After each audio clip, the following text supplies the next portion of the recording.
అయితే నేను చూసుకుంటాను, దీనికన్నా కూడా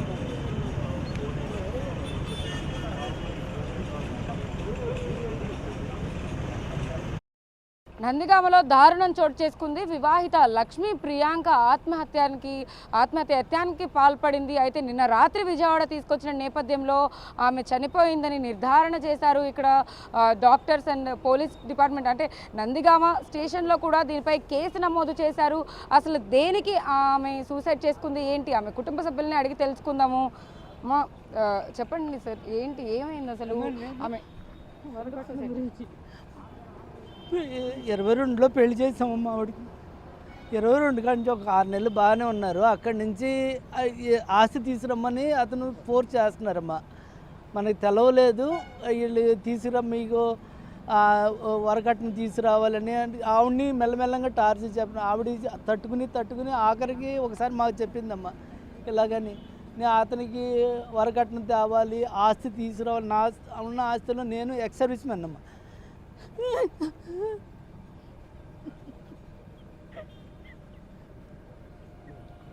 చూడొచ్చు ఎంత బాధగా విలపిస్తూ ఉన్నారో.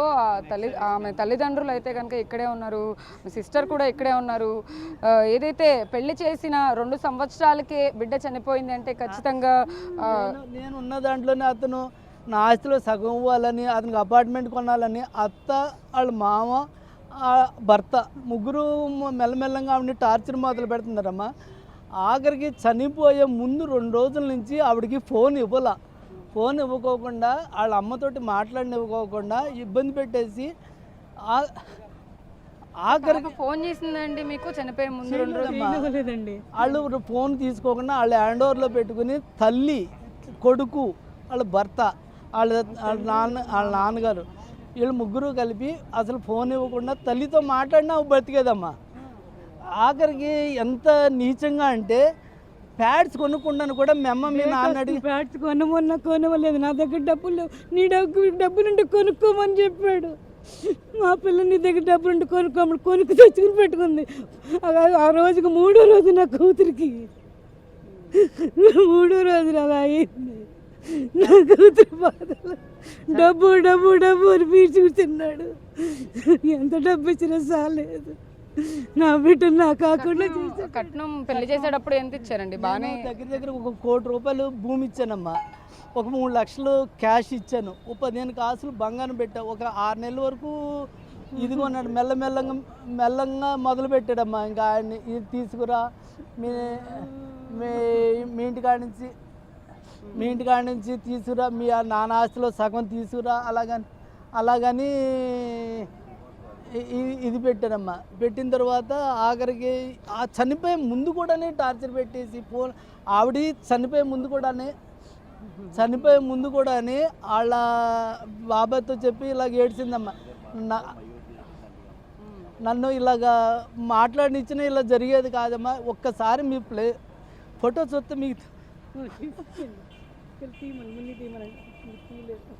ఎంత బాధపడుతున్నారో మనం చూడొచ్చు. అయితే చనిపోయే ముందు కూడా నా కూతురు నాతో మాట్లాడడానికి ప్రయత్నించింది అని చెప్పి చూపించండి, కెమెరాకి చూపించండి.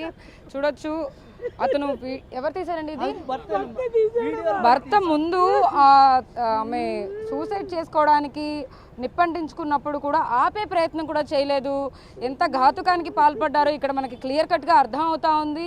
చూడొచ్చు ఈ వీడియో తీయడం కానీ ఫోటో తీయడం కానీ చేశారు తప్ప ఆ అమ్మాయిని కాపాడే ఉద్దేశం ఎక్కడ కూడా వాళ్ళకి కనపడలేదు. 1 కోటి రూపాయలు కట్నం ఇచ్చినప్పటికీ కూడా రాక్షసుల్లా మీద పడి ఆ అమ్మాయిని టార్చర్ పెట్టినట్టుగా కూడా తల్లిదండ్రులు చెప్తా ఉన్నారు. ఆఖరికి పర్సనల్ పనులకి కానీ చిన్న 100 రూపాయలు కావాలన్నా కూడా వాళ్ళనే అడగాల్సిన సిచ్యువేషన్ అవుతుందని. అతను ఏం చేస్తాడమ్మా అసలు? మీ అల్లుడు మీరందరూ ఎంక్వైరీ చేసి పెళ్లి చేయలేదా? చేసామా, సాఫ్ట్వేర్ అన్నారు, ఉద్యోగం వాళ్ళకి ఏం ఆస్తుందని కూడా మేము అడగల. మాకు ఏదో ఉద్యోగం ఉంది, మిగతా పిల్లలిద్దరు కూడా సాఫ్ట్వేర్ ఇదేనా హైదరాబాద్లోనే ఉంటారు. వీళ్ళు అని చదువుకున్నాడు కదా, నాకు 3 ఆడపిల్లలు ఉద్యోగం చేస్తున్నాడండి హైదరాబాద్లో. కానీ అతను వర్క్ ఫ్రమ్ హోమ్ అని వాళ్ళ అమ్మ దగ్గర ఉంటాడు. వాళ్ళ అమ్మ, నాన్న, అతను కలిపి కట్నం గురించి మెల్లమెల్లంగా ఏది లాగటం మొదలు పెట్టారమ్మా. పెళ్ళి పెళ్ళైన తర్వాత ఎన్ని నెలలకి స్టార్ట్ చేశారు ఇలాగ కట్నం కావాలి? 5-6 నెలలు చిన్న అవుతుంది. చిన్నగా పిల్లకి చేసేవాడు చెప్పేది కాదమ్మా. ఆ టార్చర్ ఎక్కిపోయాక మాకు చెప్తే మాకు టార్చర్ అంటే ఏం చేసేవాళ్ళు, ఏమని చెప్పేదా? మెల్లగా నాకు ఇలా కావాలి, నాకు ఆస్తి కావాలి, మీ అమ్మ ఆస్తి ఎంత, మీ అక్కలు వాళ్ళకెందుకు, వీళ్ళకెందుకు, వాళ్ళకేమి ఇచ్చారు, ఇవన్నీ మా నాన్న అందరికీ ముగ్గురిని సమానంగానే చూస్తారు. మా నాన్న ఎవరికి ఏం చేయరు, నాకు బాగా చేశారు, మక్కలకి అలా చేసినట్టే చేశారు అని చాలా ఇదండి. మేము చిన్న హైదరాబాద్ కాపురం పెట్టమంటే నా పిల్ల ఇప్పుడు పెట్టనే, నేను మా అమ్మ దగ్గరే ఉంటాను. సరే వర్కర్ మా అమ్మ, ఇంకో అబ్బాయి ఉన్నాడు పెళ్ళయ్యాక పెడతా అన్నారు. పిల్లకి సముదాయించాం. అమ్మ పెళ్ళయ్యాక పెడతా అన్నారు, చూద్దాం చదువుకోవాలమ్మా, మనం ఇచ్చేయకూడదు అని నా పిల్లకి నేను నచ్చి చెప్పుకున్నా. నాతో కూడా ఫోన్ మాట్లాడినకుండా నా పిల్లని ఇలా చేశాడు.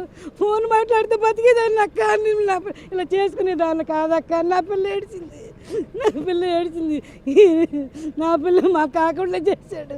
మా పిల్ల బాగా మంచిగా ఉంటుంది, ఏ పని చేయని, ఇంట్లో బానిసగా బతకమన్నాడు దాన్ని. అత్తమామలు ఎలా చూసేవాళ్ళు అసలు? అత్తమామల గురించి ఎప్పుడైనా కానీ అంతే బానిసగా, నువ్వు కనీసం వాషింగ్ మిషన్ పాడైపోతే బాగు చేయకుండా బ్రష్ కొనివ్వండి, బ్రష్కి డబ్బులు లేవు, నువ్వు తెచ్చుకోమన్నాడు. కూరలు దమ్మన్నా మా నాన్న అడుగు, నీకేం కావాలి మా నాన్న అడుగు, భర్త నిన్ను అడుగుతాను, మీ నాన్న ఎందుకు అడిగితే కాదు మా నాన్న మా అమ్మని అడుగు, మా అమ్మని ఏమన్నా అంటున్నావు అంటే మేము ఊరుకోం.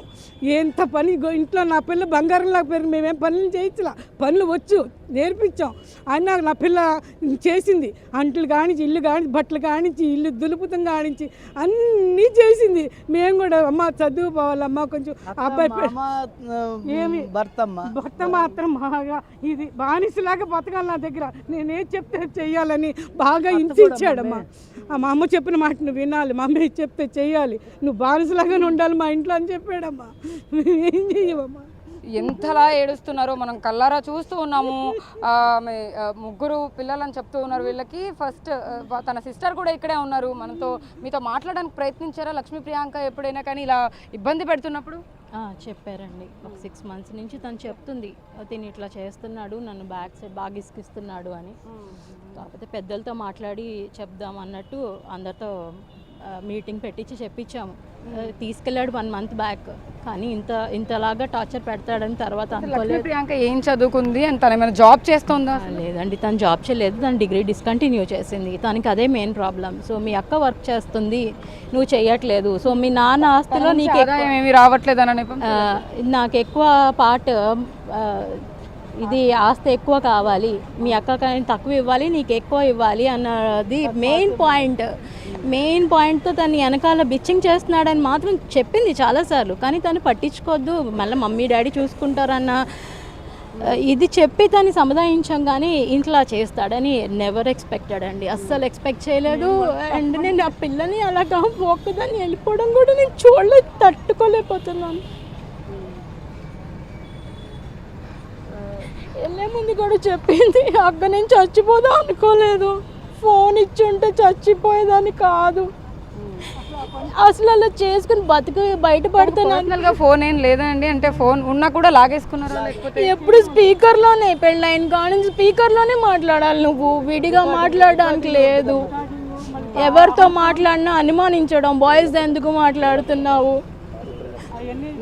బాయ్స్ ఎవరు లేరు కదా, లేరండి, బాయ్స్తో ఎందుకు మాట్లాడుతున్నావు, వాళ్ళకి నీకు వాళ్ళందరినీ పెట్టి మీటింగ్ పెట్టి నాకు కన్ఫర్మ్ చేయి, వాళ్ళతో ఏం కనెక్షన్ లేదని ఇలాగ తన క్యారెక్టర్ని బ్యాడ్ చేయడం, వేరే వాళ్ళ గురించి ఆస్తి గురించి ఇవి బాగా ఇసుకిచ్చేసాడు. తన టార్చర్ తీసుకెళ్ళున్నారమ్మా. ఇప్పుడు వాళ్ళ అత్త మామలు కానీ హస్బెండ్ కానీ ఇక్కడికి వచ్చారా? నాకు తెలిసిన ఇన్ఫర్మేషన్ ప్రకారం తన ఇన్సిడెంట్ అయిన కాడి నుంచి వాళ్ళ అత్త మామ తను చూడలేదు, వాళ్ళ హస్బెండ్ వెళ్ళి చూస్తున్నాడు కానీ వాళ్ళ అత్త మామ ఎప్పుడూ చూడలేదు. ఇప్పుడు దాకా హాస్పిటల్లో ఉన్నారు 2-3 days కానీ పిల్లని చూడలేదు. పిల్లని చూసి నిన్న కూడా అతని వెళ్ళి ఎందుకు అలా చేసావు, నీ వల్ల నాకు ఇబ్బంది అవుతుందని చెప్పి అన్కాన్షియస్ ఉన్న బేబీని పాపని అడిగాడంట. వెంటనే సిస్టర్ వచ్చి నువ్వు అసలు పేషెంట్ ఆ కాన్షియస్ స్టేట్లో చూసావా, అసలు ఏ స్టేట్లో ఉంది, స్టిల్ అట్లాంటి క్వశ్చన్స్ అడుగుతున్నామని గెంటేశారంట. అంతవరకు ఇన్ఫర్మేషన్ సో చూడొచ్చు ఎంత క్రూరత్వంగా అయితే అత్త మామలు తన కట్టుకున్న భర్త కూడా ఎంతలా ప్రవర్తించారో మనకు అర్థమవుతా ఉంది. అయితే తన హాస్పిటల్లో ఉన్నప్పుడు కూడా అంటే వాళ్ళ ఆగడాలు బయట పడతాయన్న నెపంతోనే వాళ్ళు బయటికి రాలేదా, చూడలేదా?